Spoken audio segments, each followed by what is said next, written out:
नहीं, छोड़ दो मुझे मेरे कपड़े वापस दे दो।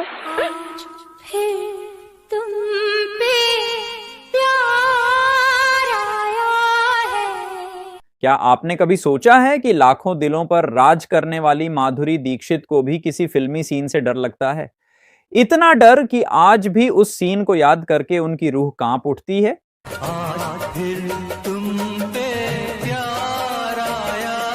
आज हम आपको बताने जा रहे हैं एक ऐसे राज के बारे में जो माधुरी दीक्षित के दिल में आज भी डर बनकर जिंदा है।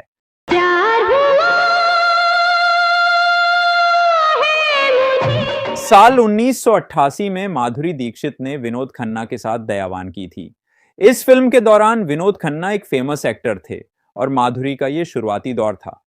हालांकि फिल्म की शूटिंग के दौरान एक ऐसा हादसा हुआ जिससे माधुरी दीक्षित काफी डर गई थीं।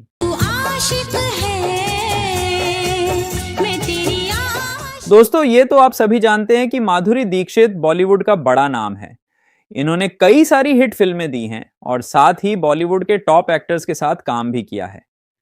हालांकि फिल्मी दुनिया में इनका शुरुआती वक्त थोड़ा मुश्किलों भरा रहा था।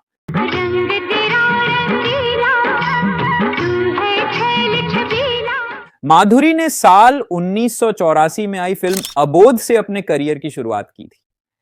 इस फिल्म के बाद ही ये हमें एक्टर विनोद खन्ना के साथ फिल्म दयावान में नजर आई थी।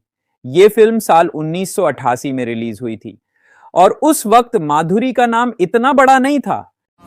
फिर तुम पे इस फिल्म के एक सीन की शूटिंग के दौरान विनोद खन्ना ने अपना आपा खो दिया था। फिल्म दयावान का एक फेमस गाना था जिसमें इनका और विनोद खन्ना का एक किसिंग सीन था, जो कि उस जमाने में काफी बड़ी बात होती थी। इस गाने के दौरान कुछ ऐसा हुआ था जिसके बारे में आज भी माधुरी दीक्षित बात करना पसंद नहीं करती। दरअसल 90 के दशक में इन्हें भी काम की बहुत जरूरत थी और तब इनके पास जो भी काम आता था ये उसे मना नहीं करती थी। तब एक दिन एक्टर और निर्माता फिरोज खान इनके पास आए और उन्होंने इन्हें फिल्म दयावान में मुख्य अभिनेत्री बनने का मौका दिया। जब इस फिल्म की कहानी माधुरी दीक्षित जी को सुनाया गया था तब तक सब कुछ ठीक था। विनोद खन्ना जी के साथ उन्हें भी काम करना था क्योंकि उस समय विनोद खन्ना जी का भी जलवा चारों तरफ फैला हुआ था। एक दिन फिल्म के निर्माता फिरोज खान जी ने फिल्म की कहानी में थोड़ा बदलाव कर दिया और उन्होंने विनोद खन्ना जी के साथ इनका एक ऐसा सीन शूट किया जिसे ये आज तक भूल नहीं पाई। दरअसल फिल्म की कहानी में ये कहीं भी नहीं था कि इनका और विनोद खन्ना जी का कोई किसिंग सीन होगा। आधी शूटिंग पूरी होने के बाद फिल्म के निर्माता ने इनसे ये सीन करने के लिए कहा, जिसे सुनकर माधुरी दीक्षित पूरी तरह से हैरान हो गई थी। जैसे तैसे निर्माता ने इन्हें यह सीन करने के लिए मना भी लिया, पर माधुरी दीक्षित को यह नहीं पता था कि आगे चलकर उन्हें इस बात का खामियाजा भी भरना पड़ेगा। ऐसा कहा जाता है कि जब इस सीन की शूटिंग शुरू हुई तो विनोद खन्ना जी ने अपना आपा खो दिया था और उन्होंने माधुरी दीक्षित को काफी समय तक किस किया था।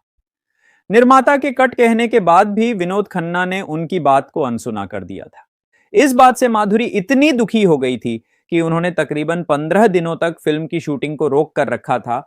बाद में निर्माता फिरोज खान ने उन्हें बड़ी मुश्किल से समझाकर शूटिंग पूरी करवाई थी। कई मीडिया रिपोर्ट में तो यह भी कहा जाता है कि विनोद खन्ना के इस गलत सीन के लिए निर्माता फिरोज खान ने माधुरी दीक्षित जी को 1 करोड़ रुपए भी दिए थे ताकि वो इस बात को और ना उछाले। कम से कम इतना कहा होता, नजरें मिली, दिल धड़का मेरी। आप सभी को बता दें कि जब फिल्म दयावान रिलीज हुई तो फिल्म की किसिंग सीन की वजह से काफी विवाद खड़ा हो गया था, जिसके बाद फिल्म के डायरेक्टर फिरोज खान को सेंसर बोर्ड से माफी भी मांगनी पड़ी थी। फिल्म के रिलीज के बाद इस सीन के खिलाफ लीगल नोटिस भेजा गया था। यहां तक कि माधुरी ने भी डायरेक्टर से सीन हटाने की रिक्वेस्ट की थी, लेकिन फिरोज खान ने माधुरी को 1 करोड़ रुपए दिए और फिल्म में वो सीन रहने दिया था। आज इस बात को काफी समय बीत गया है और अभिनेता विनोद खन्ना जी भी आज हमारे बीच नहीं है, लेकिन माधुरी दीक्षित जी आज भी इस फिल्म के उस सीन को भूला नहीं पाई है। एक इंटरव्यू के दौरान जब उनसे इस बारे में बात किया गया था तब इन्होंने अपने दिल की पूरी भड़ास निकाल दी थी। माधुरी दीक्षित जी ने कहा था कि जब वो फिल्म इंडस्ट्री में नई आई थी तब उन्हें कई ऐसे लोग मिले थे जिन्होंने इनका गलत तरीके से फायदा उठाना भी चाहा था। उस दौर में इन्होंने एक और फिल्म भी की थी जिसका नाम था प्रेम ग्रंथ। इस फिल्म को लेकर कोई विवाद तो नहीं हुआ था, पर इस फिल्म के भी एक सीन से ये काफी डर गई थी, जिसके बाद इन्होंने दोबारा अपनी किसी भी फिल्म में ऐसा सीन करने से साफ मना कर दिया था। दिल देने की रुत आई, आप सभी को बता दें कि एक्टिंग हो या डांस, रोमांस हो या एक्शन, माधुरी हर रोल में जान डाल देती थी।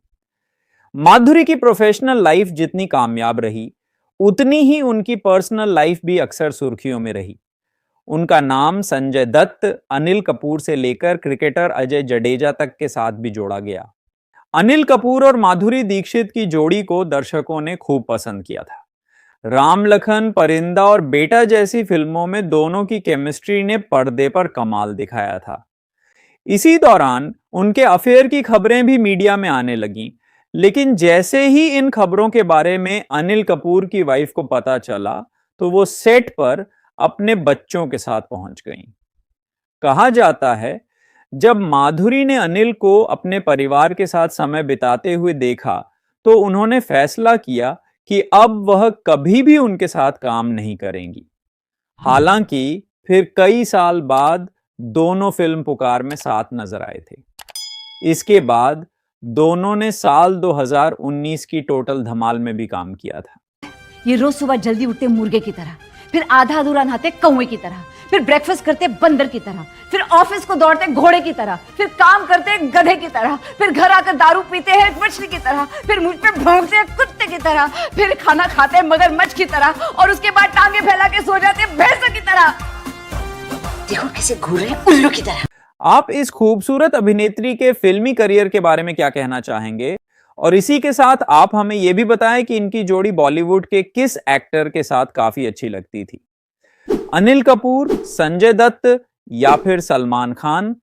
कम से कम इतना कहा होता कि होने लगा मुझे। माधुरी जी का नाम संजय दत्त के साथ भी जुड़ा। साल 1991 में रिलीज हुई फिल्म साजन की शूटिंग के दौरान संजय दत्त और माधुरी दीक्षित की नजदीकियां बढ़ने लगी थीं। फिल्म में रोमांस करते करते दोनों एक दूसरे के करीब आ गए और एक दूसरे को दिल दे बैठे। फिल्म रिलीज हुई और यह बॉक्स ऑफिस पर जबरदस्त हिट साबित हुई। इस हिट जोड़ी को फिर से 1993 में फिल्म खलनायक के लिए लिया गया।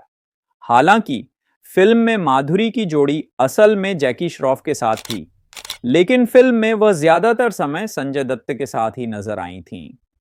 आप सभी को यह भी बता दें कि इसी फिल्म की शूटिंग के दौरान माधुरी को नो प्रेगनेंसी क्लॉज भी साइन करना पड़ा। दरअसल फिल्म खलनायक में सुभाष घई माधुरी के साथ काम कर रहे थे। इसी दौरान उन्हें लगा कि अगर उनकी फिल्म के बीच में ही माधुरी ने शादी कर ली या फिर वो प्रेग्नेंट हो गई तो उनकी फिल्म बीच में ही रुक जाएगी। यही सोचकर सुभाष घई ने माधुरी से नो प्रेगनेंसी क्लॉज साइन करवाया। इसके मुताबिक इस फिल्म के शूट के दौरान अगर माधुरी प्रेग्नेंट होती हैं तो उन्हें भारी जुर्माना भरना पड़ेगा। किसी हीरोइन से इस तरह का कॉन्ट्रैक्ट साइन करवाने वाले सुभाष घई पहले डायरेक्टर थे। तुमने अगर प्यार से देखा नहीं मुझको, आप सभी को यह जानकर भी हैरानी होगा कि माधुरी दीक्षित के पिता शंकर दीक्षित कम उम्र में ही उनकी शादी करवाना चाहते थे। इस सिलसिले में उन्होंने कई लड़के देखे, इनमें ही नामी सिंगर सुरेश वाडकर भी शामिल थे। माधुरी के पिता को सुरेश वाडकर पसंद आए तो उन्होंने शादी के लिए बात आगे बढ़ाई। जब माधुरी की तस्वीर सुरेश जी को भेजी गई तो उन्होंने ये कहकर माधुरी से शादी करने से इनकार कर दिया कि लड़की बहुत दुबली पतली है। हालांकि सुरेश वाडकर माधुरी से 11 साल बड़े भी थे। तो छोड़ के चली जाऊंगी। माधुरी हमेशा से पढ़ाई में काफी अच्छी थी। उन्होंने बड़े होकर डॉक्टर बनने का सपना देखा था, लेकिन किस्मत को कुछ और ही मंजूर था। जब माधुरी स्कूल में पढ़ रही थीं, तभी राजश्री प्रोडक्शन के लोग उनके घर फिल्म अबोध का ऑफर लेकर आए। पहले तो उनके परिवार ने साफ मना कर दिया और कहा कि माधुरी फिल्मों में काम नहीं करेंगी, लेकिन प्रोडक्शन हाउस के लोगों ने जैसे तैसे उनके परिवार को ऑफिस बुलाकर समझाया और आखिरकार वे माधुरी को फिल्मों में काम करने की इजाजत देने के लिए तैयार हो गए। बस यहीं से शुरू हुआ माधुरी का फिल्मी सफर। इनकी उम्र आज 58 की है और इन्होंने साल 1999 में डॉक्टर श्रीराम नैने से शादी की थी। उसके बाद इन्हें 2 बेटे भी हुए। आज ये अपने परिवार के साथ मुंबई में रहती हैं और अपने पति और बच्चों के साथ बेहद खुश भी हैं। आप इस खूबसूरत अभिनेत्री के फिल्मी करियर के बारे में क्या कहना चाहेंगे? हमें नीचे कमेंट बॉक्स में लिखकर जरूर बताएं। और इसी के साथ आप हमें यह भी बताएं कि इनकी जोड़ी बॉलीवुड के किस एक्टर के साथ काफी अच्छी लगती थी। अनिल कपूर, संजय दत्त या फिर सलमान खान? आप देख रहे थे आपका अपना YouTube channel Bollywood bio. Video को लाइक और चैनल को सब्सक्राइब करना बिल्कुल भी ना भूले और हो सके तो इस वीडियो को अपने दोस्तों के साथ फेसबुक और व्हाट्सएप पर शेयर भी जरूर करें। हम आपसे मिलेंगे अपनी अगली वीडियो में। तब तक के लिए आप अपना और अपने परिवार का ख्याल रखें। तू शायर है, तेरी शायरी मान भी जा तू, नजरें तो मिला तू।